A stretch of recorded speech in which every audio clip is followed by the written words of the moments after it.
What's up, world? Welcome back to another episode of Clark Crew Reviews. It's your boy Donovan. So, I got a slight notification that the review embargo for the new Shazam movie has been lifted.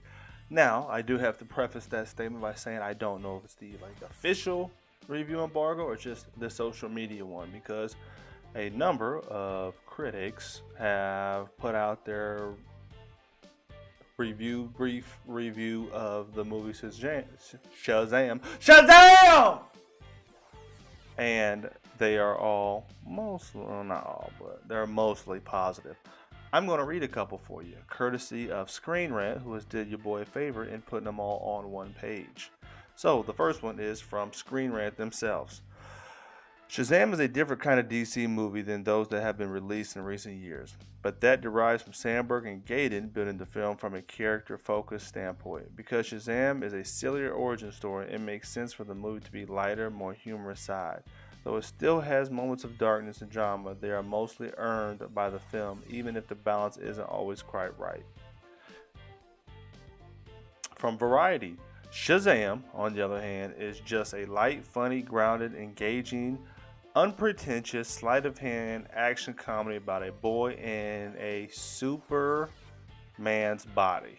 Not Superman, Superman's body.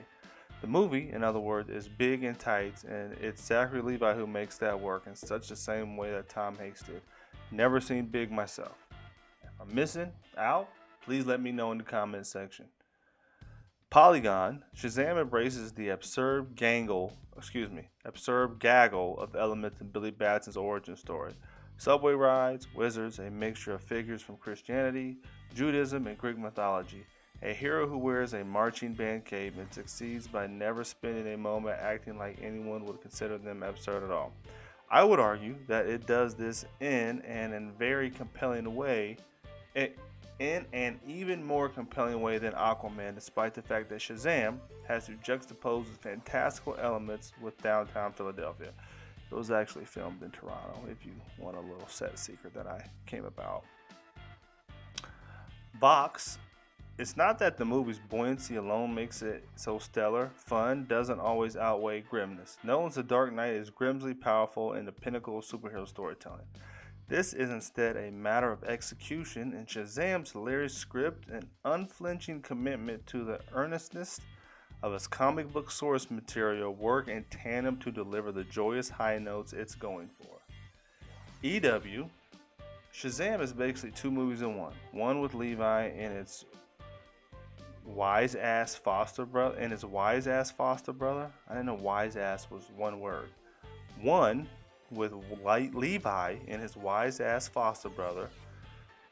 The other with Strong and his snarling, computer-generated gobbledygook. What? And they both have the other in a headlock, wrestling for the soul of the story. I loved one, yawn through the other. It's kind of 50-50. So there's a couple. I have read some headlines that kind of, let me read them for you real quick. So just a couple headlines from some other articles. Shazam lets DC superheroes be joyous fun. Shazam, DC Comics is a bouncy burst of big screen jubilance. How it can prove that Aquaman and Wonder Woman weren't a fluke. And then I seen one that said it not so dark or something. Or I might be tripping, but I know a lot of them are going to talk about how this is bright and fun and comedic and it's not the dark tone. Listen, with headlines and statement like that, it makes me think that a lot of these critics don't know anything about comic books. DC Comics has always been darker, more grittier, and adult-centric. I'm just saying, I like the darker tones, which is everybody does, because they always compare every superhero movie to the freaking Dark Knight. They won't move on from 2008. It's a great movie, but not everything has to be the Dark Knight. Not everything can capture the essence and tone of that film successfully. Okay? I like Snyder's vision. I wanted to see Justice League release the Snyder Cut. It's never going to happen, but not everything has to be jokes and comedy and superheroes. Not all superhero stories are like that. Listen, I don't get paid to talk about anybody's movie, but it gets on my nerves when they act like, because Marvel started a cinematic universe and they're all about comedy, which ruins half of the movies. I don't care what you say, not all those movies are good. That every superhero movie except The Dark Knight has to be like that. It doesn't. Not there's some lightheartedness, but there has to be some grittiness, and you have to have a hero's journey throughout a movie. That's comics. Heroes are in comics. Me personally, I like the down-to-earth, serious, gritty, darker tone. Now, maybe the filter you use doesn't have to be such a grayscale almost, or the dark blues. I do like the vibrant suits, but not everything has to be fun. Now, this particular movie, Shazam, it should be like that because it's a 15-year-old teenage boy in a grown man's body that has the powers of 5 Greek gods.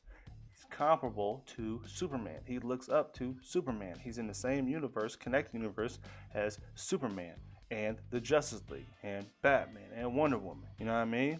So, I'm excited for this movie. Can't wait to go see this movie. Probably take my kids to go see this movie. I'm way more excited for this movie than I was for Captain Marvel, because I wasn't excited for that at all. The trailers did nothing for me, as opposed to this had really good trailers. I didn't know a lot of backstory about Captain Marvel. I knew some, but not enough, and I didn't enjoy that movie. So I'm hoping that Shazam brings some new, enjoyable flavors to the table. Not just for DC fans, but all comic book movie fans and the general fans everywhere. I don't get paid, but I want to see a good movie. I like these movies, okay? Excuse my passion. So, if these quick reviews made you guys more excited for the Shazam movie, let your boy know in the comment section down below. And if I'm not mistaken, I think if you sign up for Fandango's VIP, you get VIP access to see that movie tomorrow. I'm not going to do it. Oh, no, tonight, I believe. So, yeah. I think it was at 7 or 7:30, so it's 9:31. So, people are already watching Shazam. So, we'll see some more of the stuff online tonight. So, if you watch the movie and you watch my video, this video, let me know if the movie was good and lived up to our expectations. While you're here, like, share, and subscribe to your boy's channel. If I get a notification that you subscribe to me, I will subscribe back to you. Until next time, game recognized game. Y'all take it easy. Peace.